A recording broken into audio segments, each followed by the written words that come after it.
নমস্কার বন্ধুরা, সোনালী কিচেনে আপনাদের সবাইকে স্বাগত জানাচ্ছি। আজকে আমার রান্না কাঁচা আম ও সর্ষে দিয়ে রুই মাছের টক। গ্রাম বাংলার বিখ্যাত, বিশেষ করে মেদিনীপুরে বিখ্যাত রুই মাছের টক। এই রুই মাছের টক রান্না করে কিন্তু গরমের দিনে খেতে সবাই ভালোবাসে, এমনকি গরম ভাতের সঙ্গে খেতে তো দারুণ লাগে। আমার এই আজকের রেসিপিটা কাঁচা আম দিয়ে সর্ষে দিয়ে রুই মাছের টক রেসিপিটা আপনাদের ভালো লাগলে প্লিজ একটা সাবস্ক্রাইব করে আমার চ্যানেলটা সাবস্ক্রাইব করে আমাকে সাপোর্ট করবেন এবং আমার পাশে থাকবেন।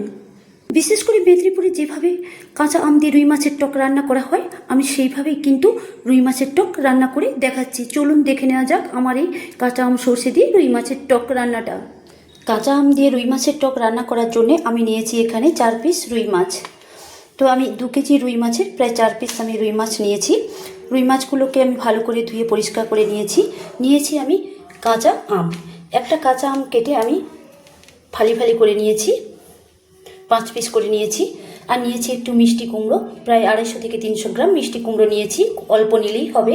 আর নিয়েছি বড়ি। প্রথমে রুই মাছের পিসগুলোকে আমি ম্যারিনেট করে নিচ্ছি।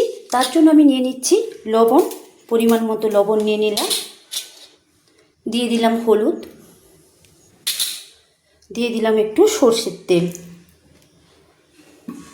দিয়ে আমি মাছগুলোকে ভালো করে ম্যারিনেট করে নিচ্ছি লবণ, হলুদ, সর্ষের তেল মাখিয়ে।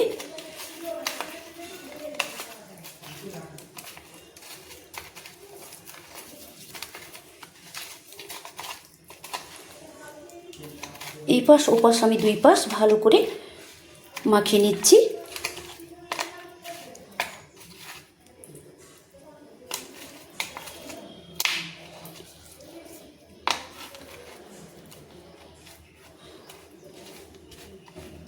মাছগুলো আমার ম্যারিনেট করা হয়ে গেছে। এবার আমি রেখে দিচ্ছি 5 মিনিটের জন্য রেস্টে। এদিকে আমি একটা শিল আর নোড়া আমি নিয়ে নিচ্ছি আমি 2 চামচ সর্ষে। আমি ভালো সর্ষেটাই নিয়ে নিচ্ছি, হলদে সর্ষে 2 চামচ।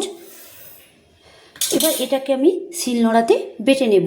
দিয়ে দিচ্ছি একটু জল। প্রথমে জল দিয়ে সর্ষেটাকে একটু ভিজিয়ে নিচ্ছি, তারপর আমি কিন্তু বেটে নিচ্ছি। মিক্সিতে বাটলে পেস্ট করা হয়ে যাবে। আপনারা মিক্সিতে চাইলে বাটতে পারেন, আমি শিলনোড়াতে বাটছি, কারণ শিলনোড়াতে বাটলে সর্ষে বাটার স্বাদটা কিন্তু খুব ভালো হবে, টকের স্বাদটাও কিন্তু খেতে ভালো লাগবে। সর্ষেটা বাটা হয়ে গেছে, এবার আমি একটা বাটিতে তুলে নিচ্ছি।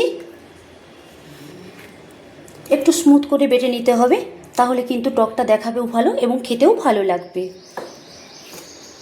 তোলা হয়ে গেছে বাটিতে। সর্ষে বাটাতে দিয়ে দিলাম একটু লবণ, দিয়ে দিলাম জল, দিয়ে আমি সর্ষে বাটাটাকে একটু গুলিয়ে নিলাম। কারণ একটু লবণ দিয়ে দিলে যদি সর্ষে বাটাটা একটু বেশিক্ষণ থাকে তাহলে কিন্তু কোনো তেতো হবে না, তাই আমি একটু লবণ দিয়ে গুলিয়ে রেখে দিলাম। গোলানো হয়ে গেছে। এখন চলে এসেছি রান্নার মূল পর্বে। আমি কড়াইটা বসিয়ে দিয়েছি, গ্যাসটা অন করে। কড়াইটা গরম হয়ে গেছে, দিয়ে দিলাম সর্ষের তেল। আমি কিন্তু সর্ষের তেলেই কিন্তু রান্নাটা করে নিচ্ছি। তেলটা গরম হয়ে গিয়েছে, তেল থেকে ধোঁয়া ছাড়ছে। এই সময় আমি প্রথমে মাছগুলোকে ভেজে নিচ্ছি। প্রথমে আমি রুই মাছের চাকাগুলো ভেজে নিচ্ছি, আমি যে ম্যারিনেট করে রেখেছিলাম ভেজে নিচ্ছি। আর মাছগুলো ছাড়ার সময় আমি গ্যাসের ফ্লেমটা কিন্তু লো করে দিয়েছি, নাহলে কিন্তু তেল ঠিকরে গায়ে পড়বে।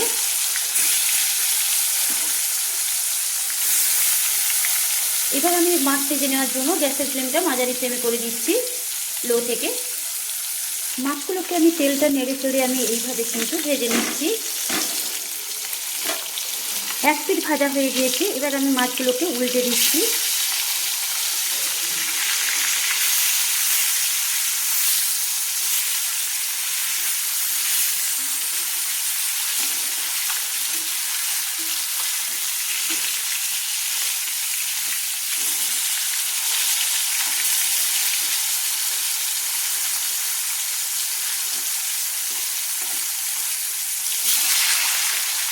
আরেক পিঠ ভাজা হয়ে গেলে আমি মাছগুলো তুলে নেব।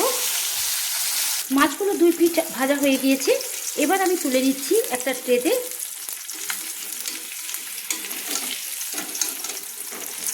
একটা একটা করে মাছ আমি তুলে নিচ্ছি।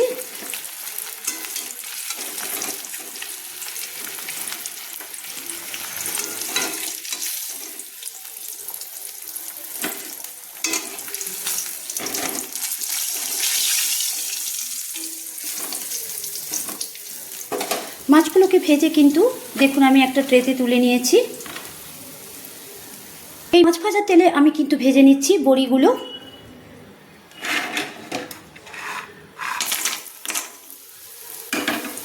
বড়িগুলোকে একটু নেড়ে চেড়ে ভেজে নিচ্ছি।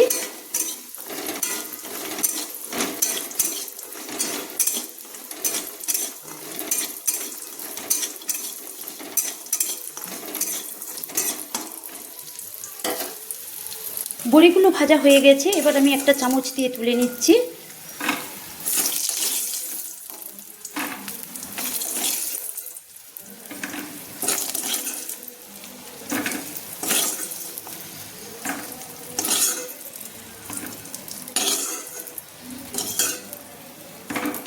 বড়িগুলো ভাজা হয়ে গিয়েছে।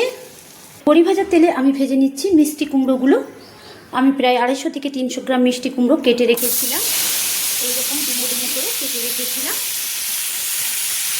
মিষ্টি কুমড়োগুলো আমি নেড়ে চেড়ে মাঝারি ফ্লেমে কিন্তু ভেজে নিচ্ছি। কোনো লবণ না দিয়েই কিন্তু ভেজে নিচ্ছি, কারণ লবণ দিলে জল ছাড়বে, তাই লবণ ছাড়া ভেজে নিচ্ছি। আমি 1 থেকে 2 মিনিট মতো ভেজে নিচ্ছি। মিষ্টি কুমড়োগুলো আমি 1 মিনিট মতো ভেজে নিয়েছি, দেখুন ভাজা হয়ে গিয়েছে। এবার কিন্তু আমি একটা প্লেটে তুলে নিচ্ছি।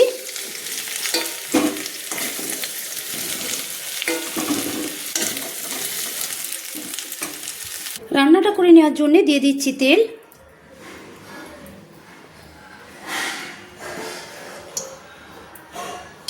মিষ্টি কুমড়োগুলো দেখুন কি সুন্দর আমি ভেজে নিয়েছি। এবার তেলটা কিন্তু গরম হয়ে গিয়েছে। রান্নাটা করে নেওয়ার জন্য দিয়ে দিচ্ছি ফোড়ন। প্রথমে আমি দিয়ে দিচ্ছি 1 চামচ 5 ফোড়ন, দিয়ে দিচ্ছি তিনটে গোটা শুকনো লঙ্কা, দিয়ে দিচ্ছি 1/2 চামচ কালো সর্ষে। ফোড়ন থেকে একটা সুন্দর কিন্তু ফ্লেভার ছেড়েছে। কালো সর্ষেটা দিলে টকটা খেতে ভালো লাগে, তাছাড়া 5 ফোড়নটা দিলে ওর একটা সুন্দর ফ্লেভার টকের সঙ্গে মিলেমিশে যায়, খেতে কিন্তু খুব ভালো লাগে, গন্ধটাও কিন্তু খুব সুন্দর লাগে। ফোড়ন থেকে সুন্দর একটা ফ্লেভার বেরিয়েছে। এই সময় আমি দিয়ে দিচ্ছি কেটে রাখা আম। আমি একটা আম কেটে রেখেছিলাম ফালি ফালি করে, 5 পিস কেটে রেখেছিলাম, দিয়ে দিলাম। দিয়ে আমটাকে ভালো করে তেলের মধ্যে কষে নিচ্ছি।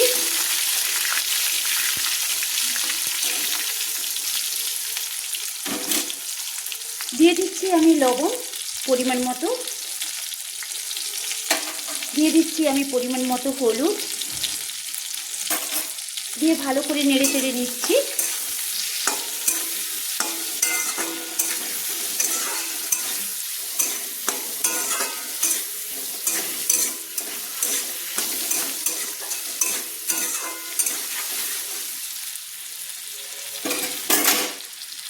আমগুলোকে দিয়ে আমি কিন্তু কিছুক্ষণ নেড়ে চেড়ে নিয়েছি। এবার আমি দিয়ে দিচ্ছি সেই ভেজে রাখা মিষ্টি কুমড়োগুলোকে। মিষ্টি কুমড়ো দিয়ে একটু ভালো করে আবারও নেড়ে নিচ্ছি। আগে আমি ভেজে নিয়েছিলাম, নাড়া হয়ে গিয়েছে। এবার আমি জলটা অ্যাড করে দিচ্ছি। পরিমাণ মতো জল আমি অ্যাড করে দিলাম। আমের পরিমাণটা যে যার প্রয়োজন অনুযায়ী দেবেন। আমি একটা আমের 1 ফালি কেটে আমি রেখে দিয়েছি, আর 5 ফালি আমি দিয়েছি, 6 ফালি হয়েছিল। টকটা যে যেমন খেতে ভালোবাসেন সেই রকম আমটা দেবেন। আমি জলটা দিয়ে দিলাম, দিয়ে আমি একটু ফুট উঠলেই আমি কিন্তু দিয়ে দেব মাছগুলো, ভেজে রাখা মাছগুলো। আমি কিন্তু মাঝারি ফ্লেমে কিন্তু রান্নাটা করে নিচ্ছি। আমটা দিয়ে আমি জল দিয়ে দেওয়ার পর দেখুন কিন্তু ফুটটা উঠেছে, টকের ফুটটা উঠেছে। এই সময় আমি দিয়ে দিচ্ছি সেই বেটে রাখা সর্ষে। 2 চামচ সর্ষে আমি দেখুন স্মুথভাবে কিন্তু আমি শিলনোড়াতে বেটে নিয়েছি। সর্ষেগুলো খুব প্লেন, টকটা খেতেও কিন্তু ভালো লাগবে। এই সময় দিয়ে দিলাম আমি 2 চামচ সর্ষে বাটা। সর্ষেটা দিয়ে কিন্তু ফুট উঠলেই সর্ষে বাটাটা দিয়ে দিতে হবে। দিয়ে দিলাম সর্ষে বাটাটা দিয়ে একটু নেড়ে নিলাম।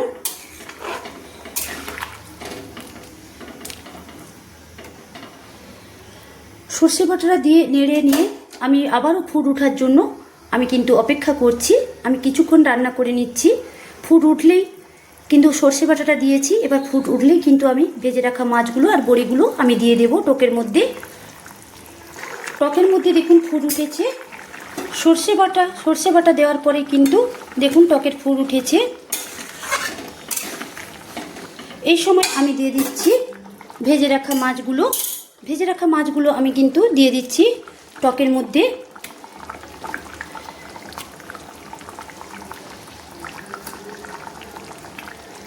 দিয়ে আমি নেড়ে চেড়ে নিচ্ছি। টকের পরিমাণটা যে যেমন খেতে ভালোবাসেন সেই রকম রাখবেন। এবার আমি মাছগুলোকে একটু উল্টে দিচ্ছি।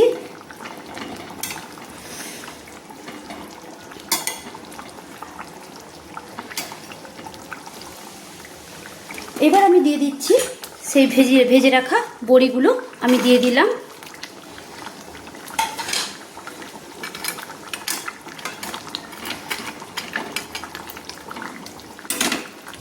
দিয়ে দিলাম আমি আবারও পরিমাণ মতো লবণ দিয়ে দিলাম।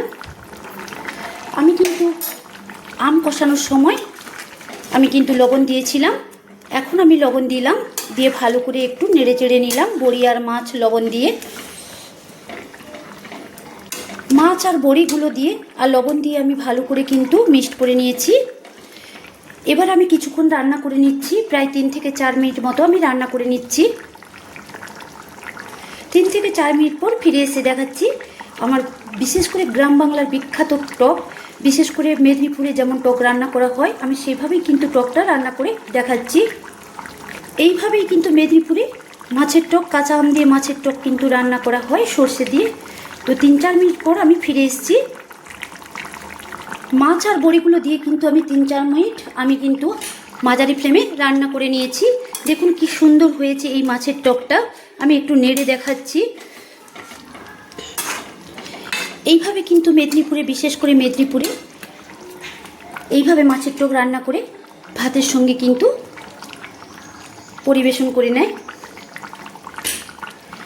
তো আজকে আমি গরম ভাতের সঙ্গে মাছের টক রান্না করে পরিবেশন করে নিচ্ছি। এর সঙ্গে আছে বেগুন ভাজা আর আলু চোখা। আলু চোখা আর বেগুন ভাজা আর মাছের টক হলে তো কথাই নেই, এক থালা ভাত শেষ হয়ে যাবে নিমিষেই। মাছের টক আমার রান্না কমপ্লিট হয়ে গেছে। এবার আমি গ্যাসটা অফ করে দিলাম। এবার কড়াই থেকে একটা প্লেটে আমি সার্ভ করে আপনাদের দেখাচ্ছি। এইভাবে রুই মাছের টক আম ও সর্ষে দিয়ে, কাঁচা আম সর্ষে দিয়ে রুই মাছের টক ভালো লাগলে, এই রেসিপিটা ভালো লাগলে আপনারা লাইকস এবং কমেন্টস করে অবশ্যই জানাবেন যে কেমন হয়েছে আমার এই কাঁচা আম সর্ষে দিয়ে রুই মাছের টক। এবার আমি টকটাকে একটা প্লেটে সার্ভ করে নিচ্ছি কড়াই থেকে নামিয়ে। প্লেটে সার্ভ করে নেওয়ার আগে আমি কিন্তু এই কড়াইতেই মাছের টকে দিয়ে দিচ্ছি সামান্য পরিমাণ কাঁচা সর্ষের তেল।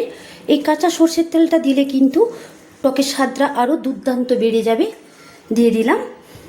এবার এই সর্ষের তেলটা দিয়েই কিন্তু আমি নামিয়ে আমি প্লেটে সার্ভ করে নিচ্ছি। একটা কাশিতে কিন্তু আমি এইভাবে কিন্তু আমি সার্ভ করে নিচ্ছি। এইভাবে গরমের দিনে দুপুরবেলা ভাতের সঙ্গে কিন্তু এইভাবে রুই মাছের টক খেতে, কাঁচা আম দিয়ে রুই মাছের টক খেতে কিন্তু দারুণ লাগে। মুখে অরুচি থাকলে এই মাছের টক পুরো রুচি বদলে দেবে, অরুচি বদলে রুচি এনে দেবে। গরমে মাছের টক খেতে, ভাতের সঙ্গে খেতে কিন্তু সবাই কিন্তু ভালোবাসে।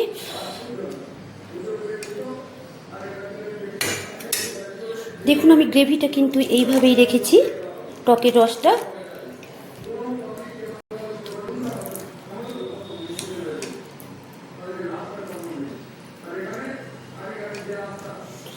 সর্ষের তেল, একটু কাঁচা সর্ষের তেল দেওয়ার ফলে এর যে একটা ঝাঁঝ টকের মধ্যে এসেছে সে মানে বলে কথা নেই, দারুণ কিন্তু সেন্ট এসেছে, শুধু খাওয়ার অপেক্ষা। মাছের টক রান্না করে আমি কিন্তু একটা প্লেটে আমি পরিবেশন করে নিয়েছি। তো আজকের জন্য বাই বন্ধুরা, পরের দিন দেখা হচ্ছে অন্য কোনো নতুন রেসিপি নিয়ে। বাই।